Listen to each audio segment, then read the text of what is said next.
Hello दोस्तों, कैसे हैं आप सब। राम जी की पाठशाला में आपका बहुत बहुत स्वागत है। उम्मीद करता हूं आप सब अच्छे होंगे और आपकी तैयारी बहुत ही बढ़िया ढंग से चल रही होगी। दोस्तों, आज जैसा आपको पता है कि UPSSC ने अपना एग्ज़ाम कैलेंडर जारी कर दिया है और उसमें 19 जून तक का आपका क्या है, 19 जून में आपका एग्ज़ाम है। यानी कि अगर आप देखें तो आपके पास अब 2 महीने से भी कम का समय है और बहुत ही क्रूशियल समय है।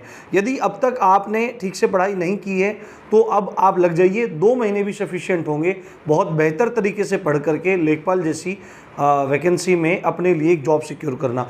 आप देख रहे होंगे कि बहुत लंबे समय से जो ग्रामीण परिवेश है वो कट के चल रहा है, अनियमित रूप से चल रहा है।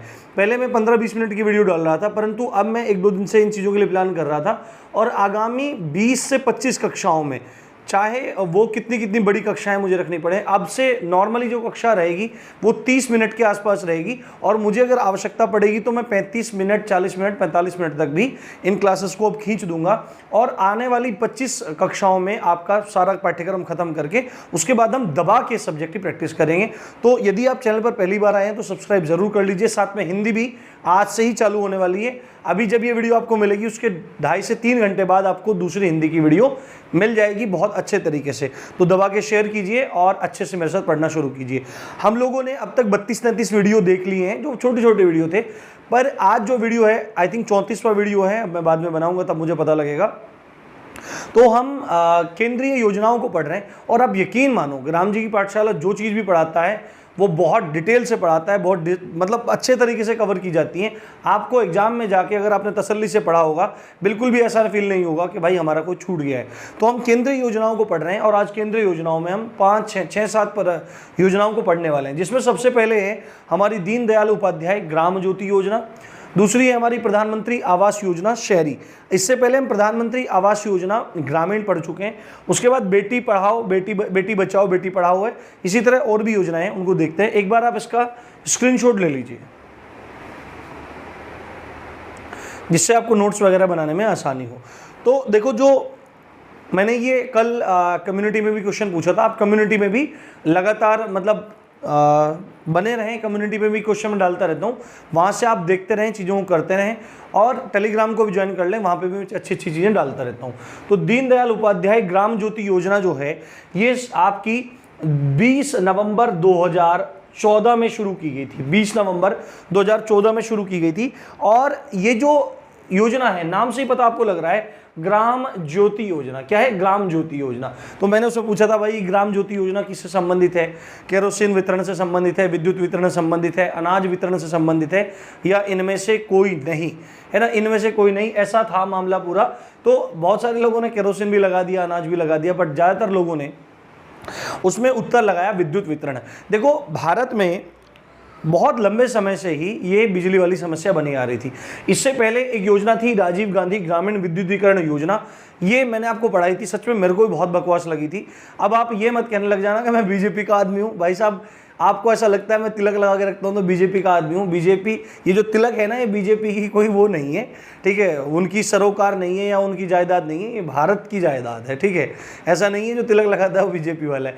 ये मेरे को क्यों बकवास लगी थी, और आपको भी पता है राजीव गांधी ग्रामीण विद्युतीकरण योजना में क्या चीज़ थी कि यदि किसी गाँव के 10% घरों तक या सार्वजनिक भवनों तक बिजली के तार बिछ जाएं, ठीक है, उनमें बिजली आए ना आए, मान लिया गाँव में 100 घर हैं और 10 घरों तक बिजली के तार बिछ जाएं, तो ये योजना उस गांव को क्या मान लेती थी? ये योजना उस गांव को मान लेती थी कि ये गांव पूरा का पूरा विद्युतीकरण हो चुका है। ये बकवास चीज़ थी।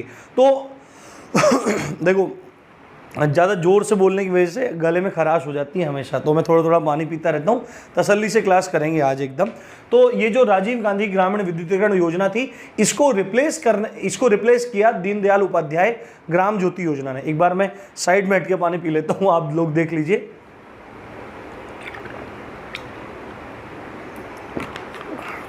पानी पीते रहना बहुत ज़रूरी होता है।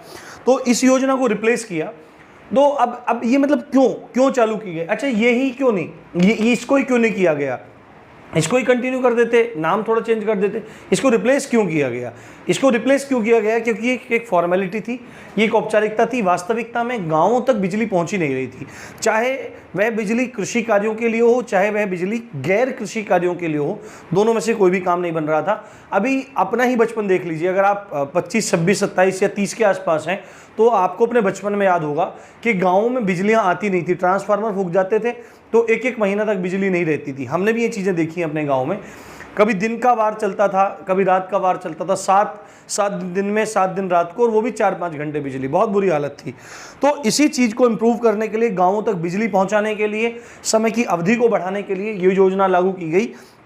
अगर डायरेक्टली बात की जाए कि क्यों इसको लॉन्च किया गया, तो ग्रामीण क्षेत्रों में कृषि एवं गैर कृषि उपभोक्ता, यानी कि भाई गैर कृषि और कृषि मतलब कि सब, पूरे गांव के लिए कुल मिला के बात है कि ग्रामीण लोगों को विद्युत आपूर्ति सुनिश्चित करने के लिए ये योजना लागू की गई थी। ये योजना का बहुत ज़बरदस्त असर पड़ा और इसका एक टाइम पीरियड रखा गया था कि आने वाले 2-3 सालों में हमको काम कर देना है। ठीक है, ज़्यादा ब्रीफ पढ़ना है तो आप इंटरनेट पर जाके देख सकते हैं, पर अभी मैं एग्जाम के अकॉर्डिंग ही चीज़ें बता रहा हूँ। तो इस योजना का इतना प्रभाव पड़ा कि जहाँ दुर्गम स्थान थे पहाड़ों पर, वहां भी पूरे बड़े बड़े पोल्स लगा दिए गए। जिन गांवों में किसी ने सोचा नहीं था कि बिजली पहुंचेगी, वहां भी बिजली पहुंच गई।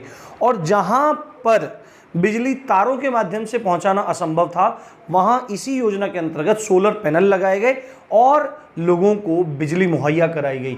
तो ग्रामीण क्षेत्रों में कृषि एवं गैर कृषि उपभोक्ताओं को विद्युत की आपूर्ति सुनिश्चित करने के लिए योजना लाई गई। अब अगर मोटे मोटे उद्देश्यों की बात करें तो ये देखिए, ठीक है, एक तो मोटा कारण है कि भाई बिजली पहुंचे, ठीक है, बिजली पहुंच जाए, आपूर्ति सुनिश्चित हो जाए।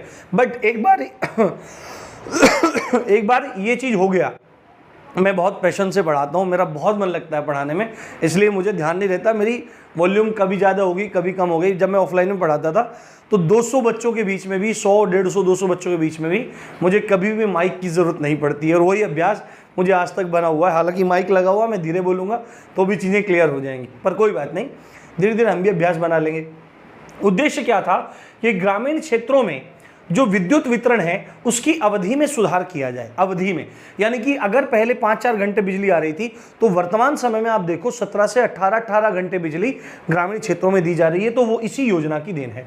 दूसरी बात है, अभी पहले गांव में क्या होता था कि मीटर नहीं होते थे, अब लोगों एक बस कनेक्शन मिल जाता था, जब लाइट आती थी लोग यूज़ कर लेते थे, और एक महीना बंधा हुआ था कि 200, 250, 150 रुपये जाने हैं प्रति घर से, चाहे वो बिजली का कंजप्शन करें या ना करें। तो इस चीज़ को हटाने के लिए देखो भाई, अगर सुविधा बढ़ानी है तो उसके लिए रेवेन्यू भी जनरेट करना होगा, रेवेन्यू जनरेट करने के लिए सिस्टम को पूरा अच्छा करना होगा। तो मीटर के अनुसार खपत द्वारा बिल का भुगतान, यानी कि एक हर घर में मीटर लगाए जाएंगे, चाहे शहर हो चाहे गांव हो, और उपभोक्ता जितने भी बिजली का भुगतान करता है वो मीटर के अनुसार किया जाएगा। ये दूसरा उद्देश्य था। और तीसरी सबसे बड़ी बात है, अधिक मांग के समय लोड में कमी को लाना, है ना, लोड में कमी लाना। आपने देखा होगा कि जब सर्दियां रहती है ना पंखे चलते हैं, ना कूलर चलता है, ना एसी चलता है, ठीक है, सिंपल अपना लाइट वाइट जलती है, हीटर वगैरह थोड़ा बहुत लोग चला लेते हैं, तो उस समय इतना लोड नहीं रहता। पर जब ही जैसा गर्मी का समय बढ़ रहा है, अभी आपका अप्रैल चल रहा है, फिर मई आएगी, भयंकर गर्मी होगी, तो दबा के एसी चलेंगे, कूलर चलेंगे, पंखे चलेंगे, तो लोड बढ़ जाएगा। तो अधिक मांग के समय उस लोड में कमी लाना। अब देखो लोड बढ़ जाएगा तो शटडाउन होता रहेगा, तो अभी लोड में कमी आ जाएगी तो शटडाउन होगा ही नहीं। तो ये इस पूरी की पूरी योजना का लक्ष्य था, और काफ़ी हद तक ये योजना अपने आप में सफल भी हुई है। तो इसको आपको याद रखना है, दीनदयाल उपाध्याय ग्राम ज्योति योजना 20 नवंबर 2014 को शुरू की गई, और ये सब चीज़ें आपने देख ली। अब अगली योजना की तरफ दोस्तों आगे बढ़ते हैं। अगली योजना है प्रधानमंत्री आवास योजना शहरी। इससे पहले हमने प्रधानमंत्री आवास योजना ग्रामीण को पढ़ा, जिसमें ग्रामीण क्षेत्रों में जो लोग कच्चे घरों में रह रहे हैं, जिनके पास पक्का आवास नहीं है, उन लोगों को पक्का आवास मुहैया कराने के लिए 1 करोड़ पक्के घरों का टारगेट रखा गया था। और यदि आप ग्रामीण क्षेत्र में मैदानी क्षेत्र में हैं तो 1,20,000 रुपये सरकार की तरफ से आर्थिक अनुदान दिया जा रहा था पक्का मकान बनाने के लिए। और यदि पहाड़ी एवं दुर्गम क्षेत्रों में है तो 1,30,000 रुपये सरकार की तरफ से उस योजना में ग्रामीण में अनुदान दिया जा रहा था। ठीक है, उसके बाद आगे की बात मैं आपको बताता हूँ। इसी योजना के अंदर जो ग्रामीण वाली थी उसी में 12,000 रुपये प्रति पक्का शौचालय बनाने के लिए व्यक्तियों को दिया गया। बट यदि हम बात करें प्रधानमंत्री आवास योजना शहरी की, तो जो शहरों में, बड़े बड़े महानगरों में, शहरों में मलिन बस्तियां हैं, मतलब झुग्गी झोपड़ियां, झोपड़पट्टी हैं, लोग बड़ी मुश्किल से रह रहे हैं, टीन टप्परों में रह रहे हैं, उन लोगों के लिए भी, उन लोगों के जीवन के उत्थान के लिए भी इस योजना को एक नया नाम दिया गया, जिसका नाम है सबके लिए आवास मिशन 2022। यानी कि टारगेट रखा गया था कि 2022 तक सबको पक्का आवास मिलेगा। यही वादा करती आई है केंद्र सरकार, और यही वादा करती आई है दिल्ली में जो वर्तमान सरकार है, उनका भी यही टारगेट है। और यही टारगेट होने चाहिए कि लोगों को अच्छा स्वास्थ्य मिले, शिक्षा मिले, विद्युत मिले, जल मिले, और आवास मिले, वस्त्र मिले, रोजगार मिले, ठीक है, और कम्युनिकेशन मिले, सड़कें मिले, रोजगार मिले। यही सब बेसिक चीज़ें हैं। अगर इन पे कोई भी सरकार काम करेगी तो देश की बेहतरी के लिए अच्छा होगा, अर्थव्यवस्था अच्छी होगी और बहुत सब काम अच्छे हो जाएंगे। तो सन 2015 में ये योजना शुरू की गई और इसका टारगेट रखा गया 2022 तक कि भाई 2022 तक सबको आवास दिया जाएगा, पक्का आवास दिया जाएगा। अच्छा, ये कितनी सफल हुई, कितनी नहीं हुई, इसके बारे में भी थोड़ी संक्षेप में चर्चा करेंगे। बट 2022 ही क्यों रखा गया? ये 2022 रखने के पीछे एक सीधा था, इन्होंने लक्ष्य रखा कि भाई 2022 में भारत, ये जो गणतंत्र है उसकी स्वतंत्रता के 75 वर्ष पूर्ण हो जाएंगे। आप जानते हैं कि जो भारत है वो अपने 75 वर्ष आज़ादी के मना रहा है और अमृत महोत्सव इसमें मनाया जा रहा है। अमृत महोत्सव मनाया जा रहा है, ये चीज़ आपको ध्यान रखनी है। तो स्वतंत्रता के 75 वर्ष पूर्ण होने पर यह लक्ष्य रखा गया था कि भाई 75 साल पूरे हो जाएंगे तो हम सबको आवास दे देंगे। ये बात आपको बहुत अच्छे से ध्यान में रखनी है, इसीलिए लक्ष्य रखा गया। अब ये कितना पूरा हुआ, कितना नहीं हुआ, देखो बीच में क्या हुआ, भारतीय अर्थव्यवस्था को कोरोना के कारण बहुत दिक्कतों का सामना करना पड़ा। सरकारों के सामने सबसे पहली प्रायोरिटी ये थी कि घर बाद में बने, ठीक है, पहले लोगों की जान बचे। दिल्ली जैसे महानगरों में, मुंबई जैसे महानगरों में मृत्यु का तांडव देखने को मिला, ठीक है, तो उस कारण चीज़ें डिले हो गई। पर इस पे अब भी सरकारें लगी हुई हैं काम करने में, ठीक है। अब आपको एक बात बताता हूँ, ये जो पूरी योजना है इसका क्रियान्वयन कौन कर रहा है? इसका क्रियान्वयन कर रहा है राष्ट्रीय आवास बैंक, यानी कि इसके लिए फंडिंग कौन कर रहा है? राष्ट्रीय आवास बैंक। और उद्देश्य क्या है इस योजना का कि जो लोग बेघर हैं या जो लोग जीर्ण शीर्ण घरों में रह रहे हैं, जीर्ण शीर्ण घर होते हैं टूटे फूटे मकानों में, टीन टप्परों में, झुग्गी झोंपड़ी में, और अपना मतलब किसी भी तरह रह रहे हैं, पक्का आवास नहीं है, उन लोगों को रहने के लिए पक्के मकान की व्यवस्था की जाए। ये इस योजना का प्रमुख उद्देश्य है, ये आपको बहुत अच्छे से ध्यान रखना है। अब मैं आपको एक बात बताऊं, भारत ही एक ऐसा देश है जहां पर स्त्रियों की पूजा की जाती है देवी के रूप में मानकर। या देवी सर्वभूतेषु शक्ति रूपेण संस्थिता नमस्तस्यै नमस्तस्यै नमस्तस्यै नमो नमः। विश्व में पूरे विश्व में कहीं भी स्त्रियों का इतना सम्मान नहीं होता जितना भारत में होता, परंतु फिर भी दुर्भाग्य है कि आज भी बहुत सारे क्षेत्रों में, खासकर ग्रामीण क्षेत्रों में, भ्रूण हत्या जैसा जघन्य अपराध होता है, जघन्य पाप होता है, क्योंकि पता लग जाता है कि उस भ्रूण में जो शिशु पल रहा है, जो जीव पल रहा है, वह कन्या है, वह लड़की है। और इसी चीज को ध्यान में रखते हुए जब जनगणना करवाई गई 2001 की, तो ये संख्या निकली 1000 लड़कों पर मात्र 927 लड़कियां। और बाद में इसके लिए जागरूकता अभियान चलाए गए, सब चीज चलाया गया। उसके बाद 2011 की जनगणना में ये संख्या बढ़कर और ज़्यादा हो गई, लगभग अभी मैं आपको बताऊंगा, डेटा मेरे दिमाग से निकल गया है। पहले 927 था, आई थिंक फिर 950 के लगभग ये पहुंच गया, अभी तुरंत दूसरी स्लाइड में बताऊंगा। तो फिर भी उसके बाद ये चीज़ें सुधार में नहीं आ रही। सबसे ज़्यादा प्रभावित अगर कोई प्रदेश रहा इस चीज़ से, कन्या भ्रूण हत्या से, वो था हरियाणा। तो इसी चीज़ को देखते हुए 4 मंत्रालय, भारत के 4 मंत्रालय, जिसमें महिला एवं बाल कल्याण, जिसमें परिवार कल्याण, स्वास्थ्य और मानव संसाधन विकास मंत्रालय, यानी महिला एवं बाल कल्याण मंत्रालय, परिवार कल्याण मंत्रालय, स्वास्थ्य मंत्रालय और मानव संसाधन विकास मंत्रालय, इन चारों मंत्रालयों की संयुक्त पहल से एक योजना शुरू की गई, जिस योजना का नाम था बेटी बचाओ बेटी पढ़ाओ। यानी कि बेटियों को बचाओ और बेटियों को पढ़ाओ, BBBP, BBBP, ये ना बेटी बचाओ बेटी पढ़ाओ, ये योजना चालू की गई। ये कहाँ से चालू की गई थी? ये हरियाणा में पानीपत से प्रधानमंत्री जी ने इसको घोषित किया था। इसके बारे में और जानकारी देखते हैं। बता दिया है कि बेटी बचाओ बेटी पढ़ाओ जो योजना है वो 4 मंत्रालयों की पहल है, ठीक है, संयुक्त पहल है। अब इसके बारे में कुछ और चीज़ें देखते हैं। देखो BBBP, बेटी बचाओ बेटी पढ़ाओ, ठीक है, शुरू कब हुई थी? ये शुरू हुई थी 22 जनवरी 2015 में। कब हुई थी दोस्तों? 22 जनवरी 2015 में। कहाँ से? हरियाणा राज्य के एक बहुत प्रसिद्ध शहर पानीपत से ना, अपने इंडस्ट्री के लिए बड़ा फेमस है, खासकर अपनी मैकेनिकल इंडस्ट्री के लिए बड़ा फेमस है, इलेक्ट्रिकल इंडस्ट्रीज के लिए बड़ा फेमस है, बहुत मतलब प्रसिद्ध शहर है पानीपत, ठीक है। पानीपत शहर से शुरू हुई थी। प्रमुखतः घोषणा की गई थी प्रधानमंत्री के द्वारा यहाँ पे इस योजना की। बाकी ऐसा नहीं है कि खाली इसी ये जगह चालू की गई थी। देश के वो जिले जहां पर निम्न लिंगानुपात है, जहां पर सेक्स रेशो में बहुत ज़्यादा अंतर है, ठीक है, बहुत निम्न मतलब लिंगानुपात है, बेटियां जो हैं वो बेटों की अपेक्षा बहुत कम संख्या में है, ऐसे 100 जिलों को चिन्हित किया गया।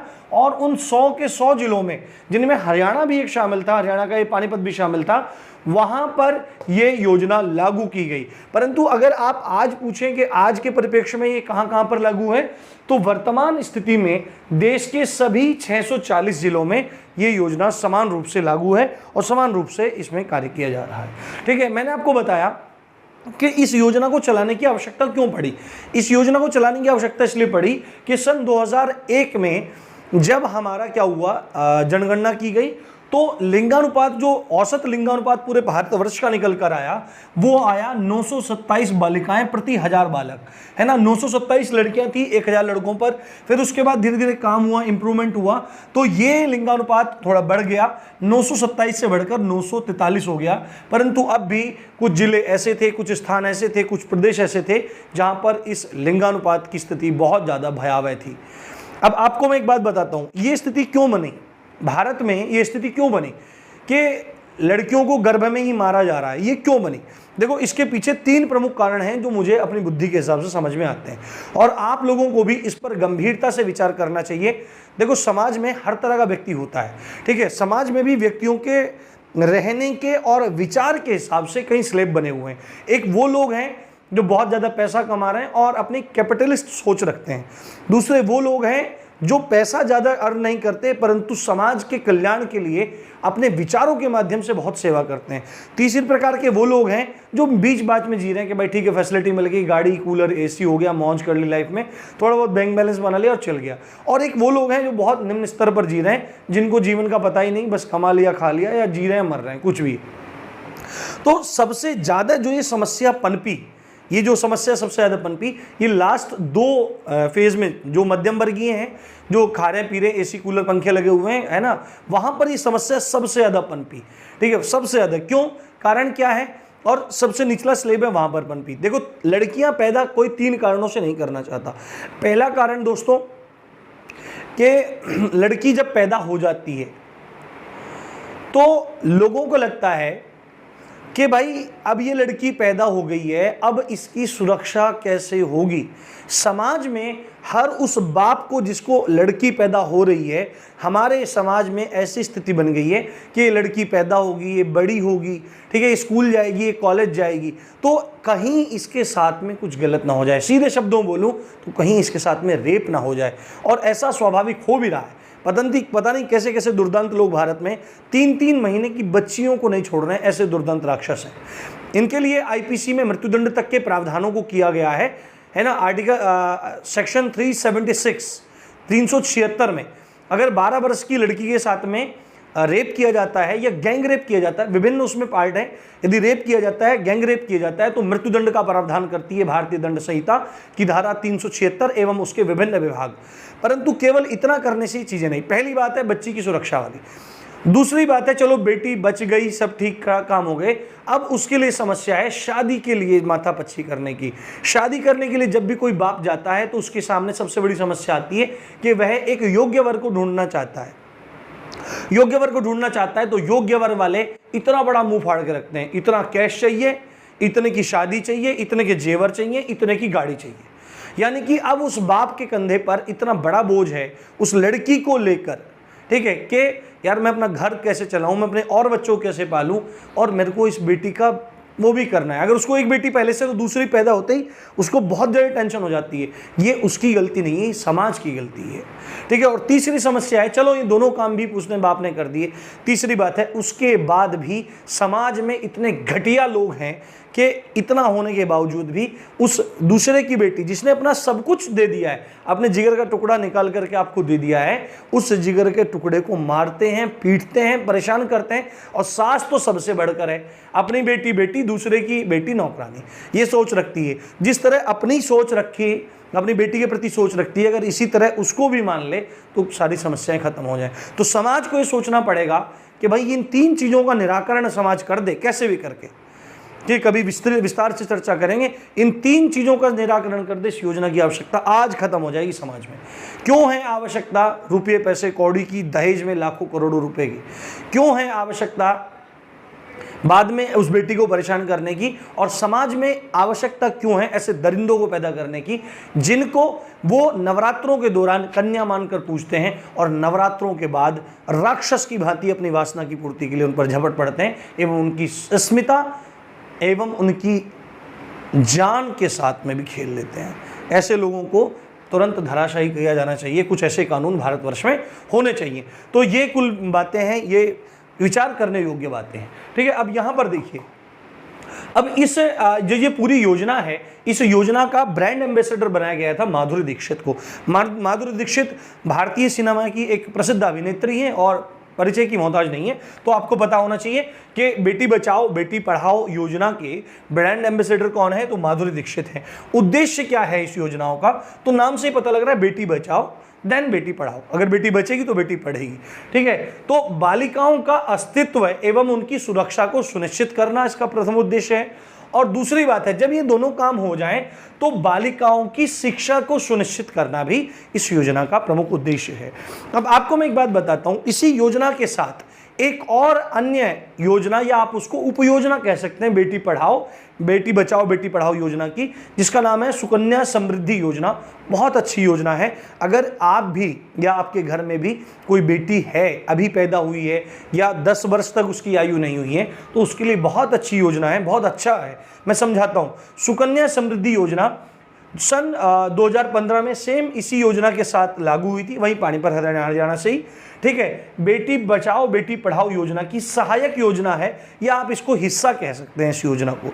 अब जरूरत क्या पड़ी इस योजना की? इस योजना की जरूरत क्या पड़ी कि सबसे पहली बात तो ये है कि भाई बेटी बच जाएगी, बेटी पढ़ जाएगी, पर बेटी को पढ़ाने के लिए एवं उसके आगामी जीवन को अच्छा बनाने के लिए कुछ ना कुछ तो बचत करनी पड़ेगी, कुछ ना कुछ तो पैसा जोड़ना पड़ेगा। समाज में इस स्थिति के रहते हुए जो स्त्रियां हैं, जो बालिकाएं हैं, उनके प्रति है ये बुद्धि लोगों के मन में होने लगी है।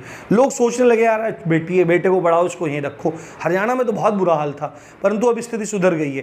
पहले ऐसा होता था, मैंने सुना है कि राजस्थान के कुछ क्षेत्रों में, या मतलब इधर पूरा जो हिंदी भाषी क्षेत्र है, कि बेटियां पैदा होती थी तो उनको उसमें घड़े में डाल के ज़मीन में जिंदा दफना दिया जाता था। इतनी बुरी स्थिति थी, पर अब स्थिति सुधर रही है। परंतु महिला सशक्तिकरण के नाम पर भी आज देश में बहुत बड़े आडंबर जन्म ले चुके हैं। वो अलग मुद्दा है, वो अलग चीज़ है, ठीक है। तो यहाँ पर हमको देखना है कि अब वो बेटी बच गई है, वो बेटी पढ़ गई है, अब उसके लिए क्या काम करना है कि घर में उसके लिए दृष्टिकोण बदलनी है और उसके जीवन में जो निधि काम आ सके उसके लिए बचत उनको करनी है। तो परिवार का बालिकाओं के प्रति दृष्टिकोण बदलना, ये प्रमुख उद्देश्य था सुकन्या समृद्धि योजना का, कि भाई ऐसा नहीं है कि मेरा बेटा ही बेटी है, बेटी भी है, बेटा ही बेटा है, बेटी भी है। जितना मैं बेटे के लिए कर रहा हूँ उतना मैं बेटी के लिए भी करूँ। अगर मैं बेटे के लिए 10,000 रुपये सालाना बचा रहा हूँ तो मैं बेटी के लिए बचाऊं। ये दृष्टिकोण में अंतर क्रिएट करना, ये इस योजना का प्रमुख उद्देश्य था। और दूसरा, बालिकाओं के लिए बचत को प्रोत्साहन देना, ये इसका प्रमुख उद्देश्य था। अब इस योजना में ऐसे क्या प्रावधान किए गए कि बचत को प्रोत्साहन मिले? उसमें यह था कि यदि कोई बालिका, यदि कोई बेटी 10 वर्ष से कम आयु की है तो किसी भी जगह आप उसका खाता खोल लें। इस योजना के तहत आप किसी भी बैंक में उसका खाता खोल सकते हैं, आप डाकघर में भी उसका खाता खोल सकते हैं, परंतु उस कन्या की आयु 10 वर्ष से कम होनी चाहिए। अब इसमें जो प्रीमियम है, जो आपको किस्त भरनी पड़ेगी, वो ये है कि आप 1,000 रुपये सालाना से लेकर 1.5 लाख रुपये सालाना तक भर सकते हैं। और आपको मैं बात बताऊं, इन पे सब पे ना अच्छा खासा ब्याज मिलता है। अभी जो लगभग रेट चल रहा है वो 7.2 या 6 के समथिंग चल रहा है ना। ये इतना परसेंट ब्याज मिलता है इस पे, और ये पैसे सालाना जमा होते रहते हैं। आप जितने ज़्यादा पैसे जमा करोगे, जब वो खाता मैच्योर होगा तो अब आपको पैसा अच्छा मिलेगा। यदि आप 1000 रुपये जमा कर रहे हो उसके हिसाब से मिलेगा, 1.5 लाख रुपए जमा कर रहे हो उसके हिसाब से मिलेगा, एक जमा कर रहे हो 90,000, मतलब जो भी आपकी श्रद्धा है, जो भी आपकी हिम्मत है, जो भी आपकी हैसियत है, आप उसके हिसाब से इस योजना को लगा दीजिए। अब जब आप पैसा जमा करते रहेंगे, मानो कि आपने एक कन्या है जिसका नाम है रमा, और रमा के लिए आपने 10 वर्ष की आयु से पहले मान लो 9 वर्ष की आयु में आपने रमा के लिए खाता खोल दिया है। रमा के लिए खाता खोल दिया है तो ये खाता में आप हर साल मान लो 1000 रुपए जमा कर रहे हैं, तो ये खाता मैच्योर कब होगा? तो ये खाता मैच्योर जब होगा जब रमा 21 साल की हो जाएगी। कब, कितने साल की हो जाएगी? 21 साल की हो जाएगी, तब आप पैसे को विड्रॉ कर सकते हैं। या आप रमा की शादी, मानो क्या करना चाहते हैं कि अभी वर्तमान में कन्याओं के लिए शादी की एज क्या है? 18 है ना, परंतु इस पे बात चल रही है, काफ़ी सारे अधिनियमों में संशोधन होगा कि बालिकाओं के लिए जो विवाह की आयु है इसको बढ़ा के 18 से 21 कर दिया जाए। इस पे चर्चा हो रही है, इस पे मतलब काम चल रहा है। तो यदि अगर बालिका 21 वर्ष की हो जाएगी तब मैच्योर हो जाएगा, बट यदि उसका पिता चाहता है कि मैं 18 में, 19 में या 20 में उसकी शादी करना चाहता हूं, तो तब भी ये खाता मैच्योर मान लिया जाएगा और तब भी वह पैसे यहां से विड्रॉ कर सकता है। तो ये कुल मिला के योजना है। अब और योजनाएं देखो, अभी देखो 4 योजनाएं हम लोगों ने पढ़ ली हैं, अब 3 योजनाएं और पढ़ाने वाला हूं, जिनमें 2 बीमा योजना है और एक प्रधानमंत्री जनधन योजना है। अब ज़्यादा से ज़्यादा चीज़ें आपको पढ़ाऊँगा, ज़्यादा से ज़्यादा, ठीक है। अब अच्छे से आप लोग पढ़ते रहिए और वीडियो को शेयर जरूर करते रहिए अपने दोस्तों के साथ में, ग्रुप के साथ में। देखो मेहनत बहुत लगती है, 3-3, 4-4 बार लिखना पड़ता है। एक बार आप इसका स्क्रीनशॉट ले लीजिए, फिर आपको सब चीज़ें मैं बता दूंगा, ठीक है। अभी देखो प्रधानमंत्री जीवन ज्योति बीमा योजना, ठीक है, प्रधानमंत्री जीवन ज्योति बीमा योजना। देखो क्या रहता है कि बीमा एक जीवन का बहुत ही अनिवार्य अंग के रूप में आप देख सकते हैं कि अगर आप ही अपने घर में करता धरता है और आप ही के ऊपर आपका पूरा परिवार आश्रित है और खुदा ना खास्ता या भगवान ना करे ऐसा हो कि आपकी किन्हीं कारणों से मृत्यु हो जाए या आप किन्हीं कारणों से अपंग हो जाएं, यानी कि आप कमाने में सक्षम न रहें, असक्षम हो जाएं, आप अक्षम हो जाएं कमाने में, तो उस परिवार का भरण पोषण कैसे होगा, वो परिवार कैसे जिएगा? तो उस स्थिति के लिए बीमा करवाना बहुत ज़रूरी है। बट बीमा करवाने के लिए यदि हम प्राइवेट कंपनीज के पास जाते हैं तो वहाँ हम देखते हैं एक भारी भरकम प्रीमियम प्रति माह या त्रैमासिक या 6 मासिक या प्रतिवर्ष देना पड़ता है, जो एक गरीब आदमी के लिए संभव नहीं है, समाज का एक गरीब आदमी या कमजोर आय वर्ग वाले व्यक्ति के लिए संभव नहीं है। तो ऐसे व्यक्तियों को ध्यान में रखते हुए सरकार ने एक बहुत अच्छी पहल की जिसका नाम था प्रधानमंत्री जीवन ज्योति बीमा योजना। सन 2015 में कोलकाता से इस योजना का प्रारंभ किया गया था। उद्देश्य क्या था इस योजना का कि समाज के जो गरीब और कमजोर आय वर्ग लोग हैं उनको लाभान्वित करना। अब वो बेचारा गरीब आदमी कहाँ से करेगा, कैसे, मतलब वो अपने आय के लिए, और ऐसा होता भी है, मरते भी ज़्यादातर वही लोग हैं जो गरीब होते हैं, क्योंकि वो रिस्क जोखिम भरे काम करते हैं, रिस्कफुल टास्क पूरे करते हैं, माइनों में काम करते हैं, गड्ढों में काम करते हैं। आपने कभी नहीं देखा होगा कि कोई अधिकारी कुएं की ढांग तले दब गया। आपने देखा होगा कोई मजदूर कुआं खोद रहे थे, वो कुएं की ढांग गिर गई, मिट्टी गिर गई, तो उसमें वो बेचारा गिर के मर गया। तो ऐसी स्थिति बहुत ज़्यादा होती है उन्हीं लोगों के साथ में जो समाज का आय के रूप में, आय आर्थिक तौर पे कमज़ोर वर्ग है ना, समाज का कमज़ोर वर्ग है, आर्थिक तौर पर कमज़ोर वर्ग है। तो उस बेचारे व्यक्ति को उसके जाने के बाद या अपंगता के बाद उसके परिवार के भरण पोषण के लिए कुछ तो सहारा मिले, उसके लिए योजना चालू की गई। अब इस योजना का संचालक कौन है? इस योजना का संचालक है LIC इस योजना का संचालक है। अब इस योजना में यदि आप भी अपना नाम रजिस्टर करना चाहते हैं तो उसके लिए कुछ पात्रता शर्तें हैं कि भाई इतनी शर्त है। तो वो एक ही शर्त है कि आपकी आयु 18 से 50 के बीच में होनी चाहिए। कितनी? 18 से 50 के बीच में आपकी आयु होनी चाहिए। ये आपको ध्यान में यहाँ पे रखना है। अगर आपकी 51 साल है तो पॉसिबल नहीं है और इन चीज़ों का फायदा उठाना चाहिए आप इन चीज़ों। दूसरी बात है, आपको क्यों पढ़ाई जा रही है लेखपाल के कोर्स में? देखो, एक लेखपाल चाहे तो गांव की तस्वीर बदल सकता है इन योजनाओं को लागू करवा के, घर घर तक पहुँचा करके वो उस पूरे गाँव की तस्वीर ही बदल जाएगी। पर लेखपाल क्या करते हैं? पैसा कमाते हैं ऊपर का, ठीक है। कोई बात नहीं। अब यदि इस बीमा योजना में कोई व्यक्ति अपना नाम रजिस्टर करता है, इस योजना का लाभ लेना चाहता है, तो उस व्यक्ति को वार्षिक देय प्रीमियम जो होगा, मतलब उसको प्रतिवर्ष कितने रुपए जमा करने पड़ेंगे, उसको 330 रुपए हर साल जमा करने पड़ेंगे इस जीवन ज्योति बीमा योजना के अंतर्गत। और यदि उस व्यक्ति का निधन हो जाता है किसी दुर्घटना में या किसी अन्य कारण से, तो उस व्यक्ति ने जिस व्यक्ति को नामित किया है कि भाई मेरे मरने के बाद इस व्यक्ति को मेरे बीमा की राशि दे दी जाए, तो उस व्यक्ति को 2 लाख रुपए दे दिए जाते हैं। ये कितनी अच्छी योजना है। देखो मान लिया 330 है और मान लिया वो 10 साल तक भी जमा किया तो कितने रुपए जमा करेगा, है ना। अब देखो ये कितना हो गया, 3300 रुपये जमा करेगा, ब्याज लग के ये 4-5 हज़ार रुपये हो जाएंगे, 6 हज़ार रुपये हो जाएंगे, डबल हो जाएगा, मान लिया चलो 6 हज़ार रुपये हो जाएंगे। और खुद वो मर जाता है बेचारा गरीब आदमी वो गरीब आदमी यदि मर जाता है तो उसके परिवार को 2 लाख रुपए मिलेंगे। कहाँ 5 हज़ार रुपये, कहाँ 2 लाख रुपए। तो उस परिवार के लिए एक बहुत बड़ा आसरा हो जाएगा। कितना अच्छा काम ये गवर्नमेंट का है। दूसरा एक है प्रधानमंत्री सुरक्षा बीमा योजना। ये भी कुछ इससे मिलती जुलती ही है, परंतु इसमें क्या है, ये दुर्घटना बीमा है। ये सामान्य बीमा है, चाहे दुर्घटना के माध्यम से व्यक्ति मर जाए या किसी अन्य कारण से मर जाए, ठीक है, कोई हारी बीमारी के कारण से मर जाए तो उसको 2 लाख रुपए यहाँ इस वाली योजना में मिलेंगे।